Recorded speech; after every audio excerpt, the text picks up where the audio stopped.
ரொம்ப ஷாக்காக இருக்குது. ஏன்னா நீங்கள் சொல்கிற மாதிரி நடுத்தர மக்கள் இப்போ நகையை வந்து நினச்சி கூட பார்க்க முடியாத நிலைமைக்கு இப்போ நகையோட ரேட் வந்திருக்கு. இது எப்படி கம்மியாகும்? ஏன்னா இப்போ நார்மலாக ஒரு நடுத்தர குடும்பத்தில் இருக்கவங்க ஒரு கல்யாணம் பண்ணணும் அப்படின்னா அவங்க நகை வாங்கணும்.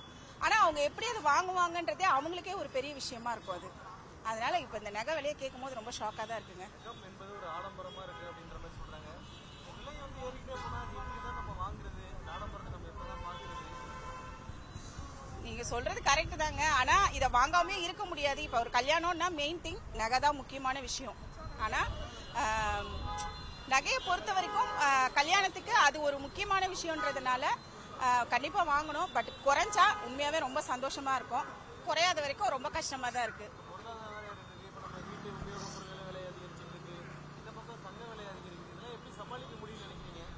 கஷ்டம்தாங்க. அதுக்கேற்ற மாதிரி சம்பாரிச்சா மட்டும்தான் வாங்க முடியும். இல்லைன்னா ரொம்ப கஷ்டம்தான்.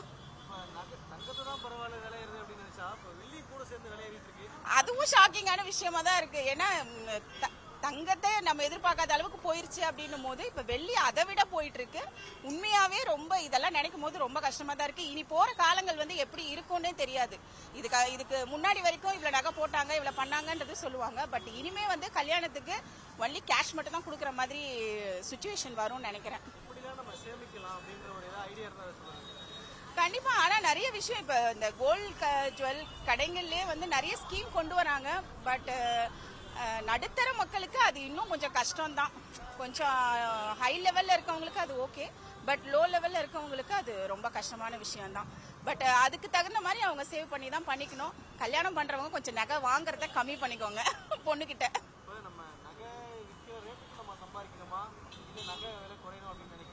கண்டிப்பா வந்து நகை விற்கிறதுக்கு சம்பாதிக்க வேண்டாங்க. நகை விலை குறைஞ்சாதான் சந்தோஷம் எல்லாருக்குமே. இப்போ ஒரு நடுத்தர மக்களுக்கே வந்து நகை விலை குறைஞ்சிருச்சுன்னா கண்டிப்பா ரொம்ப சந்தோஷப்படுவாங்க. இப்ப ஒரு ஆட்டோ ஓட்டுறாங்க இல்ல வேற எதுவும் தினக்கூலி பண்றாங்கன்னா அவங்க வந்து அவங்களோட ரேஞ்சுக்கு அது ரொம்ப எட்டாத உயரத்துல இருக்குது. அதனால நகை விலை கண்டிப்பா கம்மியாகணும். இதுக்கு ஏதாவது ஸ்டெப் வந்து நம்ம கவர்மெண்ட்டோ இல்ல சென்ட்ரல் கவர்மெண்ட்டோ கண்டிப்பா இதுக்கான இது வந்து எடுக்கணும். தேங்க்யூ. என் பேர் வந்து ஷர்மி. நகை விலை நீங்க ஏறுறதுனால என்ன ப்ராப்ளம் அப்படின்னு நீங்க கேக்குறீங்க. எனக்கு தெரிஞ்சு என்னுடைய சஜஷன் கேட்டீங்கன்னா நகை ஏன் வாங்குறீங்க தான் நான் கேட்பேன். வாங்காதீங்க. விலை ஏறுதுன்னு தெரியுது. அது வாங்குறதுனால தானே இன்னும் அதிகமா ஏறிக்கிட்டே போகுது.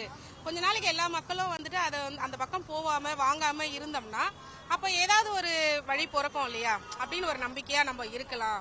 ஏன்னா இந்த நகை விலை வந்து ஏறினா பணம் இருக்கிறவங்களுக்கோ வசதி உள்ளவங்களுக்கோ ஓகே, அவங்களுக்கு வந்து தெரியாது. 10/11 அத்தோட இது ஒண்ணுன்ற மாதிரி அவங்க வந்து வாங்கிடுவாங்க. அவங்களுக்கு தெரியாது, அது பெரிய விஷயமா இருக்காது. ஏன்னா அவங்க கிட்ட வந்து கோடிக்கணக்கில் பணம் இருக்கும். அவங்களுக்கு அது ஒரு இதுவாவே தெரியாது. ஆனா நடுத்தர மக்கள் இல்லாதப்பட்டவங்களுக்கு கஷ்டம்தான். ஆனா இப்ப திருமணம் பண்றவங்களுக்கு அவங்களுக்கு எல்லாம் வரதட்சணை போட்டு நகை போட்டு கட்டி கொடுக்கறதெல்லாம் வந்து அதெல்லாம் பாசிபிலிட்டியே கிடையாது. ஆனா வந்து ஒரு 100 சவரம் போடுற இடத்துல இப்ப கல்யாணம் பண்ணா ஒரு பொண்ணுக்கு நகை போட்டு தான் ஆகணும்ன்றது ஒரு தாய்மார்களுக்கு அவங்க பிறந்த வீட்டுல இருக்கிற ஒரு விஷயம். அப்ப என்ன பண்ணுவாங்கன்னா ஒரு 50 சவரம் போடுற இடத்துல ஒரு 20 சவரம் போடுவாங்க. 20 பவுன் போடுற இடத்துல ஒரு 10 பவுன் போடுவாங்க.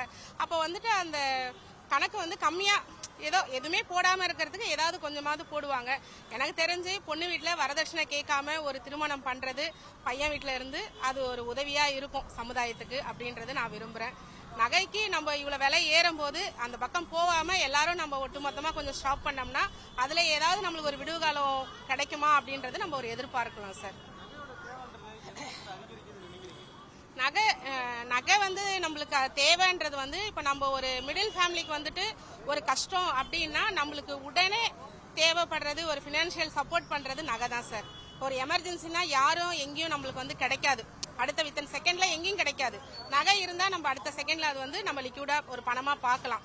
அந்த ஒரு சிச்சுவேஷனுக்கு நகை வந்து உபயோகப்படும் சார். ஆனா அதுக்காக இவ்வளவு நகை விலை ஏறிக்கிட்டே போனா அது நடுத்தர மக்கள் எப்படி சார் வாங்க முடியும்? வாங்க முடியாதுல்ல. வெள்ளி ரேட்டா ஏறிடுது. எல்லாம் தங்கம் வெள்ளி எல்லாம் ஏறும் போது ரெண்டுத்துக்குமே ஒரே பதில் தான் சார்.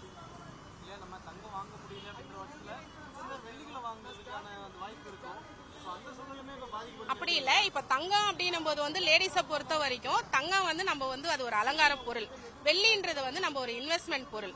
வெள்ளி வந்து நம்ம வீட்டுக்கு தான் உபயோகப்படுத்த முடியும், தங்கம்ன்றது நம்மளுடைய ஒரு அழகுக்காக நம்ம போட்டுக்கிற பொருள். அப்போ வந்து மக்கள் வந்து வெள்ளியில பண்றதை விட தங்கத்துக்கு தான் வந்து அதிக முக்கியத்துவம் கொடுப்பாங்க.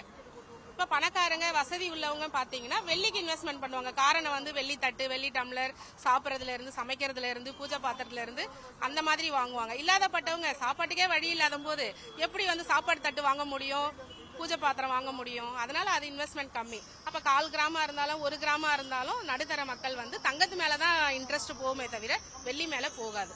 எப்படி சேமிக்கலான்ற ஒரு ஐடியா சொல்லுங்க உங்களுடைய பார்வையில். இவ்வளவு விலை ஏறிக்கிட்டே போனா எங்க சார் சேமிக்கிறது? அது சேமிக்கிறதுன்றது பாசிபிலிட்டி கம்மி தான்.